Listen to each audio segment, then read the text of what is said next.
सपने हैं लहरे, मंजिले हैं दूर, युवा तुम कुड़िया, हाथ तेरा मिला। आप 15 जेपीएससी की तैयारी करना चाहते हैं तो धूमकुड़िया की क्लासेस शुरू की जा रही हैं और इस बार भी हमारा टारगेट सिर्फ 100 स्टूडेंट्स ही रहेगा। एग्ज़ाम में नो डाउट अभी लेट है, लेकिन तैयारी भी जो है काफ़ी पहले से करनी चाहिए। और चूंकि धूमकुड़िया में क्लासेस काफ़ी पहले शुरू होती हैं, इसलिए सक्सेस रेट भी काफ़ी बेहतरीन रहा है। 2017 में 100% जो बैकलॉग एग्ज़ाम था, 2021 प्रीलिम्स में 80% प्रीलिम सक्सेस रेट रहा है और 24 में 90% सक्सेस रेट रहा है प्रीलिम्स को लेकर। इस बार भी उम्मीद है कि 90% के आसपास सक्सेस रेट रहेगा प्रीलिम्स में। फाइनल सिलेक्शन रेट 25% के करीब रहा है।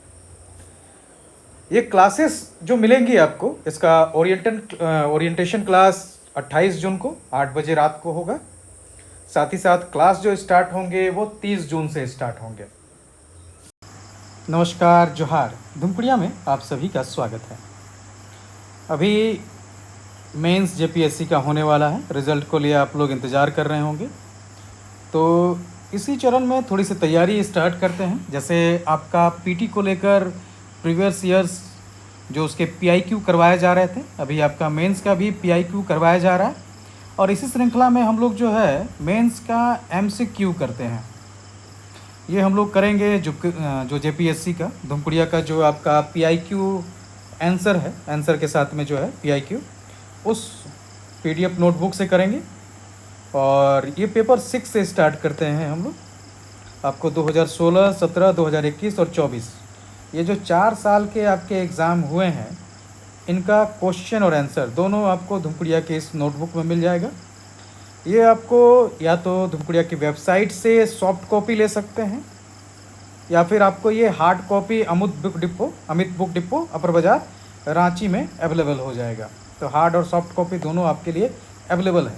तो इसी श्रृंखला में हम लोग 2016 से स्टार्ट करते हैं क्वेश्चन पेपर 6 का। तो आइए देखते हैं क्वेश्चन पेपर 6 के। ये है क्वेश्चन पेपर 6 आपका जनरल साइंस, एनवायरनमेंट, टेक्नोलॉजी और डेवलपमेंट। तो आइए देखते हैं 2016 के एमसीक्यू को। लगातार अभी एमसीक्यू जारी रहेगा, तो बने रहिएगा धूमकुड़िया के चैनल पर। जैसे पीटी में लगातार आपका एमसीक्यू का भी अपना इम्पोर्टेंस है, पीटी हो चाहे मेंस हो, क्योंकि आपको पीटी मेंस में भी जो है आपको ये करीब हर पेपर में 20 क्वेश्चन यानी 40 मार्क्स, तो काफ़ी बड़ा हिस्सा है। सबसे पहले सवाल जो है आपका 2016 का जो पेपर 6 है, उसमें कि sound of frequency below 20 hertz are called audio sound, infrasonic, ultrasound, supersonic. 20 hertz से कम आवृत्ति वाली ध्वनि को क्या कहते हैं? श्रव्य ध्वनि, अपश्रव्य ध्वनि, पराश्रव्य ध्वनि या पराध्वनिक। तो जैसा कि आप लोग को पता ही है, 20 हर्ट्ज से कम जो है वो आपका इंफ्रासोनिक हो जाएगा। जैसे ऑडियोबल जो श्रव्य ध्वनि है वो आपका 20 हर्ट्ज से लेके 20 के हर्ट्ज तक होता है, और पराश्रव्य जो है आपका 20 के हर्ट्ज से एवब होता है ये। और जो आपका ये है पराध्वनिक या सुपरसोनिक, ये हर्ट्ज या फ्रीक्वेंसी पे डिपेंड नहीं करता है, ये आपका साउंड के स्पीड पर, मतलब अगर साउंड से ज़्यादा स्पीड है तब आपको जो है हम लोग उसको सुपरसोनिक कहते हैं। ये फ्रीक्वेंसी पे निर्भर नहीं करता है सुपरसोनिक। तो राइट आंसर आपका बी होगा। अब आते हैं अगले सवाल। आइए देखते हैं दूसरा सवाल। दूसरा सवाल हमारा है वर्क डन से। A body is lifted from the ground onto a table by you, the amount of work performed in the process not depends upon। तो किस पे जो है ये प्रोसेस डिपेंड नहीं करता है work. The path along which you lifted the body, the time taken by you in the process, the weight of the body, your own weight।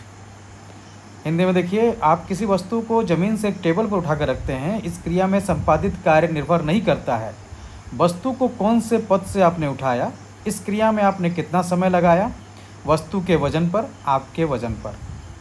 तो मान लीजिए आपका कोई टेबल है और किसी टेबल से जो है आप इसको, किसी वस्तु को इस टेबल में आप उठा कर रखते हैं, तो आखिर जो है इसमें क्या चीज़ निर्भर नहीं करता है।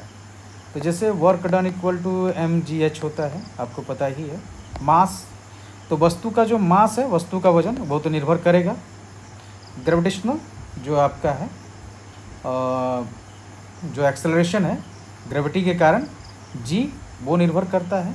Vertical height, h vertical height, तो ये भी जो है आपका किस पथ से उठाया है, ये भी जो है निर्भर करता है आपका पाथ फॉलोड, ये भी कुछ हद तक, ठीक है। लेकिन बाद बाकी जो दो चीज़ें हैं, जैसे आपका वज़न कितना है और इस क्रिया में आपने कितना समय लगाया है, ये दो चीज़ें ऐसी हैं जिसमें हमको चुनना पड़ सकता है कि कौन सा बेहतर होगा ऑप्शन। तो इस हालत में देखा जाए तो इस क्रिया में आपने कितना समय लगाया है, ये राइट ऑप्शन होगा। वैसे किसी व्यक्ति का वज़न जो है वो भी निर्भर नहीं करता है कि वर्क डन कितना किया, लेकिन हाँ कैपेसिटी के आधार पर या इन सब चीज़ों को देखा जा सकता है। लेकिन जो राइट ऑप्शन होगा चारों में से देखा जाए तो ये आपका इस क्रिया में आपने कितना समय लगाया, ये सबसे राइट आंसर है इसके लिए। बाद बाकी जो ऑप्शंस हैं वो भी मतलब कई चीज़ें, जैसे आपका ये आपका वज़न हो गया, ये सब ये जो है आपके फुल्ली डिपेंड नहीं करता है। तो दोनों में अगर हमको चुनना पड़े तो फिर आपका राइट आंसर बी ही ऑब्जेक्ट मतलब चुना जाएगा। अब आते हैं अगले सवाल पर कि the orbit of revolution of the earth around the sun, तो सूर्य के चारों ओर परिक्रमा करने वाली पृथ्वी का पथ कैसा होता है, उसका ऑर्बिट कैसा है। वृत्ताकार है, सर्कुलर है, दीर्घवृत्ताकार है, एलिप्टिकल है, पैराबोलिक है या हाइपरबोलिक है, परवलीय और दीर्घ परावलीय है। तो ये चूँकि Kepler's first law of planetary motion के तहत में है, तो केपलर्स के फर्स्ट लॉ के हिसाब से जो है आपका सूरज के चारों ओर जो पृथ्वी का चक्कर लगाता है, ऑर्बिट जो है ये एलिप्टिकल है, ये आपका जो है फुल्ली सर्कुलर नहीं है, ये आपका दीर्घवृत्ताकार है, एलिप्टिकल है। तो राइट आंसर बी होगा इसमें। अगला सवाल आइए देख लेते हैं हम लोग।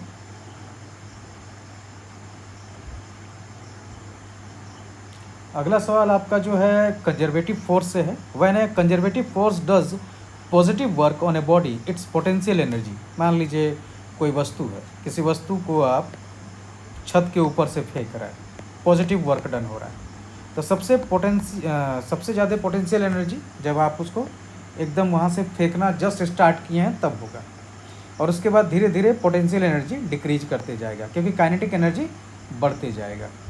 तो मतलब क्या हो गया, जब आप पॉजिटिव वर्क डन कर रहे हैं कंजर्वेटिव फोर्स को लेकर, तो अब आपका पोटेंशियल एनर्जी क्या होगा, डिक्रीज होगा।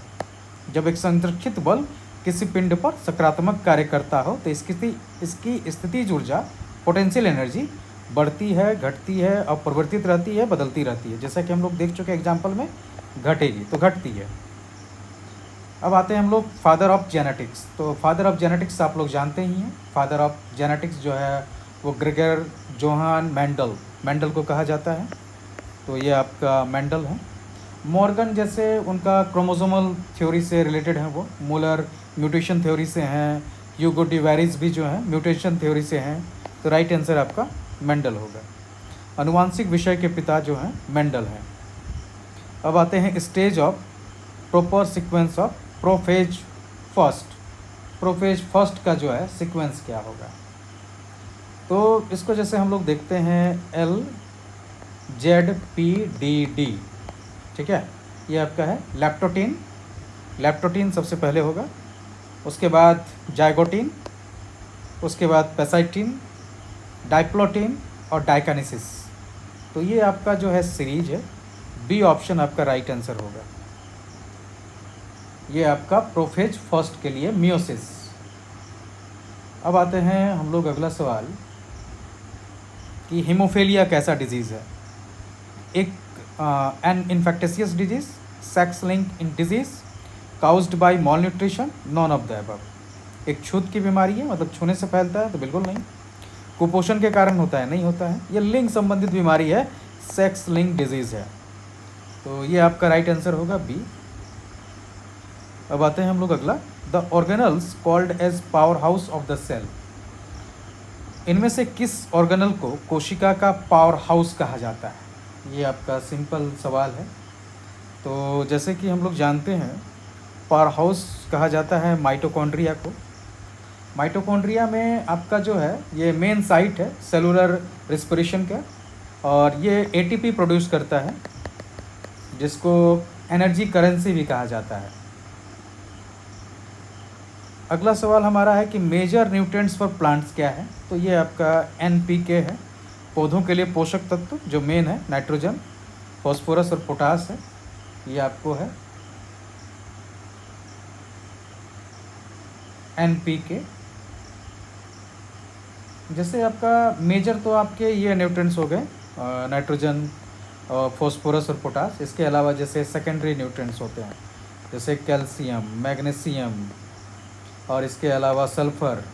माइक्रो न्यूट्रिएंट्स भी होते हैं, जैसे आयरन, जिंक, कॉपर, बल्वेडियम या कैल्शियम। ये सब जो है आपके माइक्रो न्यूट्रिएंट्स हैं। तो आंसर आपका मेजर को लेकर है तो नाइट्रोजन, फॉस्फोरस और पोटेशियम, ये आपके हैं एनपीके, पोटास। अगला सवाल हमारा है नीम के यूज को लेकर कि नीम का ट्री जो है इसको किस किस चीज़ में यूज करते हैं। The use of Neem tree, timber लकड़ी के रूप में, कास्ट के रूप में, मेडिसिनल औषधि के रूप में, फर्टिलाइज़र खाद के रूप में, या ऑल ऑफ द एबव। तो ऑल ऑफ द एबव होगा इसका right answer. Food grain includes the following crops. खाद्यान्न में कौन कौन सा चीज़, कौन कौन सा फसल शामिल है।